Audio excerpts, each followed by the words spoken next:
Chapter 23.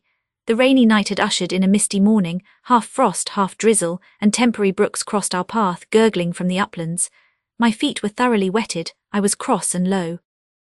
Exactly the humour suited for making the most of these disagreeable things. We entered the farmhouse by the kitchen way, to ascertain whether Mr. Heathcliff were really absent, because I put slight faith in his own affirmation.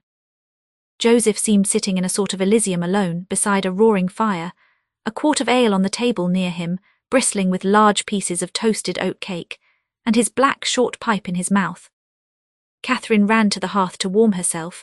I asked if the master was in. My question remained so long unanswered that I thought the old man had grown deaf and repeated it louder. "Na, I," he snarled, or rather screamed through his nose. "Na, I, yom go back where your coom fruff." "Joseph," cried a peevish voice simultaneously with me from the inner room, "how often am I to call you? There are only a few red ashes now. Joseph." "Come this moment." Vigorous puffs and a resolute stare into the grate declared he had no ear for this appeal.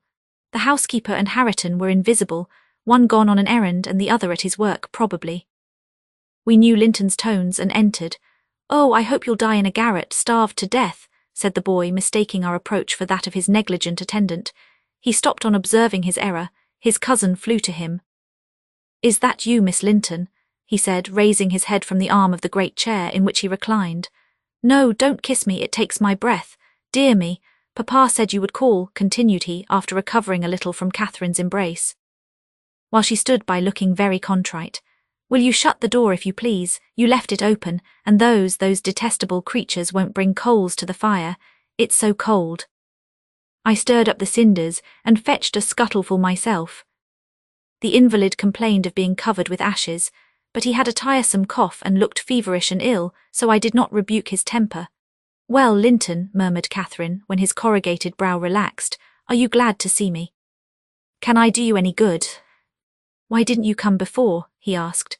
"You should have come instead of writing. It tired me dreadfully writing those long letters. I'd far rather have talked to you. Now I can neither bear to talk nor anything else. I wonder where Zillah is. Will you, looking at me, step into the kitchen and see?" I had received no thanks for my other service, and being unwilling to run to and fro at his behest, I replied, "Nobody is out there but Joseph."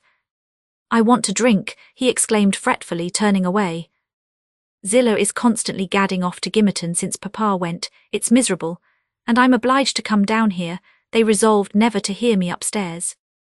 "Is your father attentive to you, Master Heathcliff?" I asked, perceiving Catherine to be checked in her friendly advances. "Attentive, he makes them a little more attentive at least," he cried. "The wretches! Do you know, Miss Linton, that brute Harriton laughs at me? I hate him. Indeed, I hate them all. They are odious beings." Cathy began searching for some water. She lighted on a pitcher in the dresser, filled a tumbler and brought it. He bid her add a spoonful of wine from a bottle on the table, and having swallowed a small portion, appeared more tranquil and said she was very kind. "And are you glad to see me?" asked she, reiterating her former question and pleased to detect the faint dawn of a smile. "Yes, I am." "It's something new to hear a voice like yours," he replied, "but I have been vexed because you wouldn't come, and Papa swore it was owing to me. He called me a pitiful, shuffling, worthless thing, and said you despised me. And if he had been in my place, he would be more the master of the Grange than your father by this time. But you don't despise me, do you, miss?" "I wish you would say Catherine or Cassie," interrupted my young lady. "Despise you, no. Next to Papa and Ellen, I love you better than anybody living. I don't love Mr. Heathcliff, though, and I dare not come when he returns. Will he stay away many days?" "Not many," answered Linton, "but he goes on to the moors frequently, since the shooting season commenced, and you might spend an hour or two with me in his absence. Do say you will. I think I should not be peevish with you. You'd not provoke me, and you'd always be ready to help me, wouldn't you?" "Yes," said Catherine, stroking his long soft hair. "If I could only get Papa's consent, I'd spend half my time with you. Pretty Linton. I wish you were my brother. And then you would like me as well as your father," observed he more cheerfully. "But Papa says you would love me better than him and all the world if you were my wife. So I'd rather you were that." "No, I should never love anybody better than Papa," she returned gravely. "And people hate their wives sometimes, but not their sisters and brothers. And if you were the latter, you would live with us, and Papa would be as fond of you as he is of me. Linton denied that people ever hated their wives, but Cathy affirmed they did, and in her wisdom, instanced his own father's aversion to her aunt. I endeavoured to stop her thoughtless tongue. I couldn't succeed till everything she knew was out. Master Heathcliff, much irritated, asserted her relation was false. Papa told me, and Papa does not tell falsehoods, she answered pertly. My Papa scorns yours, cried Linton. He calls him a sneaking fool. Yours is a wicked man, retorted Catherine, and you are very naughty to dare to repeat what he says. He must be wicked to have made Aunt Isabella leave him as she did. She didn't leave him, said the boy. You shan't contradict me. She did, cried my young lady. Well, I'll tell you something, said Linton. Your mother hated your father. Now then. Oh, exclaimed Catherine, too enraged to continue. And she loved mine, added he. You little liar, I hate you now, she panted, and her face grew red with passion. She did. She did, sang Linton, sinking into the recess of his chair, and leaning back his head to enjoy the agitation of the other disputant who stood behind. Hush, Master Heathcliff, I said. That's your father's tale too, I suppose. It is. You hold your tongue, he answered. She did, Catherine, she did. Cathy, beside herself, gave the chair a violent push, and caused him to fall against one arm. He was immediately seized by a suffocating cough that soon ended his triumph. It lasted so long that it frightened even me. As to his cousin, she wept with all her might, aghast at the mischief she had done, though she said nothing. I held him till the fit exhausted itself. Then he thrust me away and leant his head down silently. Catherine quelled her lamentations also, took a seat opposite, and looked solemnly into the fire. How do you feel now, Master Heathcliff? I inquired after waiting 10 minutes. I wish she felt as I do, he replied. Spiteful, cruel thing, Hareton never touches me, he never struck me in his life, and I was better today. And there, his voice died in a whimper. I didn't strike you, muttered Cathy, chewing her lip to prevent another burst of emotion. He sighed and moaned like one under great suffering and kept it up for a quarter of an hour. On purpose to distress his cousin apparently, for whenever he caught a stifled sob from her, he put renewed pain and pathos into the inflections of his voice. I'm sorry I hurt you, Linton, she said at length, racked beyond endurance. But I couldn't have been hurt by that little push, and I had no idea that you could either. You're not much, are you, Linton? Don't let me go home thinking I've done you harm. Answer, speak to me. I can't speak to you, he murmured. You've hurt me so that I shall lie awake all night choking with this cough. If you had it you know what it was, but you'll be comfortably asleep while I'm in agony and nobody near me. I wonder how you would like to pass those fearful nights, and he began to wail aloud for very pity of himself. Since you are in the habit of passing dreadful nights, I said, it won't be Miss who spoils your ease. You'd be the same had she never come. However, she shall not disturb you again, and perhaps you'll get quieter when we leave you. Must I go? Asked Catherine dolefully, bending over him. Do you want me to go, Linton? You can't alter what you've done, he replied pettishly, shrinking from her, unless you alter it for the worse by teasing me into a fever. Well then, I must go, she repeated. Let me alone at least, said he. I can't bear your talking. She lingered and resisted my persuasions to departure a tiresome while, but as he neither looked up nor spoke, she finally made a movement to the door and I followed. We were recalled by a scream. Linton had slid from his seat on to the hearthstone and lay writhing in the mere perverseness of an indulged plague of a child, determined to be as grievous and harassing as it can. I thoroughly gauged his disposition from his behaviour, and saw at once it would be folly to attempt humouring him. Not so my companion. She ran back in terror, knelt down and cried and soothed and entreated, till he grew quiet from lack of breath. By no means from compunction at distressing her. I shall lift him on to the settle, I said, and he may roll about as he pleases, we can't stop to watch him. I hope you are satisfied, Miss Cathy, that you are not the person to benefit him, and that his condition of health is not occasioned by attachment to you. Now then, there he is, come away. As soon as he knows there is nobody by to care for his nonsense, he'll be glad to lie still. She placed a cushion under his head and offered him some water. He rejected the latter and tossed uneasily on the former as if it were a stone or a block of wood. She tried to put it more comfortably. I can't do with that, he said. It's not high enough. Catherine brought another to lay above it. That's too high, murmured the provoking thing. How must I arrange it then? She asked despairingly. He twined himself up to her as she half knelt by the settle and converted her shoulder into a support. No, that won't do, I said.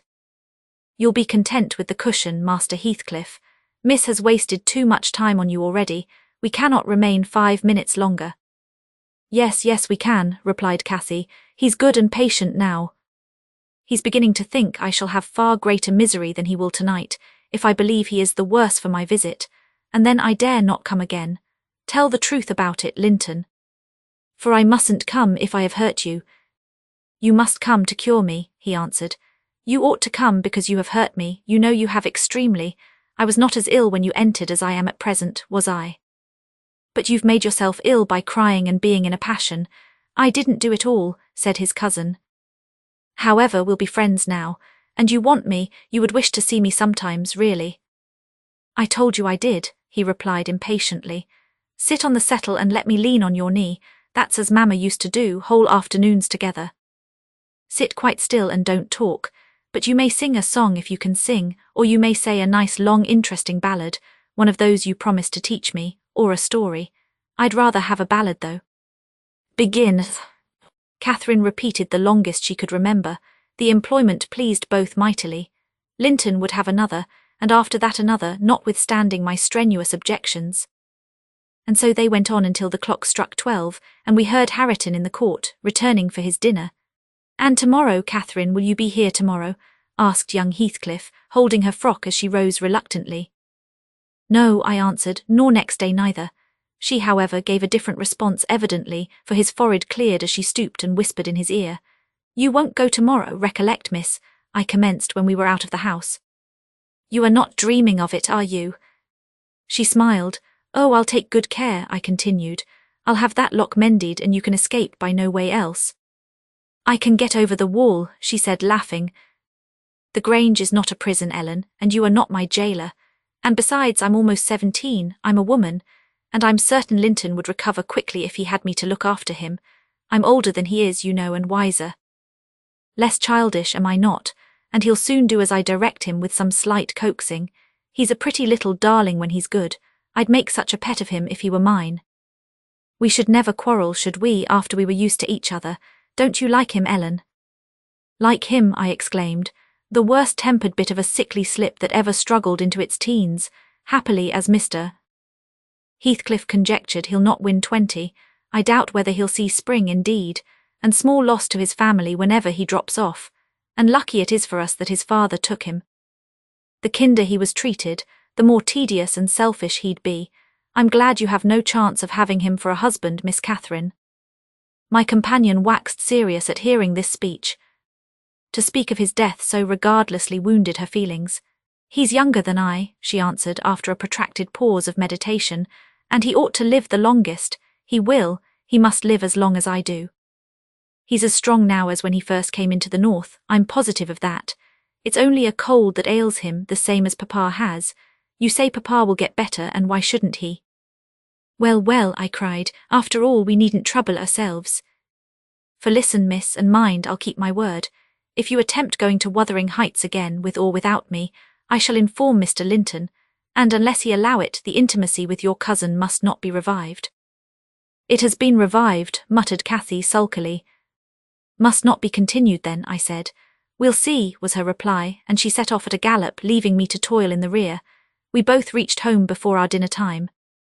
My master supposed we had been wandering through the park, and therefore he demanded no explanation of our absence. As soon as I entered, I hastened to change my soaked shoes and stockings. But sitting such a while at the Heights had done the mischief. On the succeeding morning I was laid up, and during 3 weeks I remained incapacitated for attending to my duties. A calamity never experienced prior to that period, and never, I am thankful to say, since. My little mistress behaved like an angel in coming to wait on me and cheer my solitude. The confinement brought me exceedingly low. It is wearisome to a stirring, active body, but few have slighter reasons for complaint than I had. The moment Catherine left Mr. Linton's room she appeared at my bedside. Her day was divided between us. No amusement usurped a minute. She neglected her meals, her studies, and her play, and she was the fondest nurse that ever watched. She must have had a warm heart when she loved her father so, to give so much to me. I said her days were divided between us, but the master retired early, and I generally needed nothing after 6 o'clock, thus the evening was her own. Poor thing, I never considered what she did with herself after tea. And though frequently, when she looked in to bid me good night, I remarked a fresh colour in her cheeks and a pinkness over her slender fingers, instead of fancying the hue borrowed from a cold ride across the moors, I laid it to the charge of a hot fire in the library.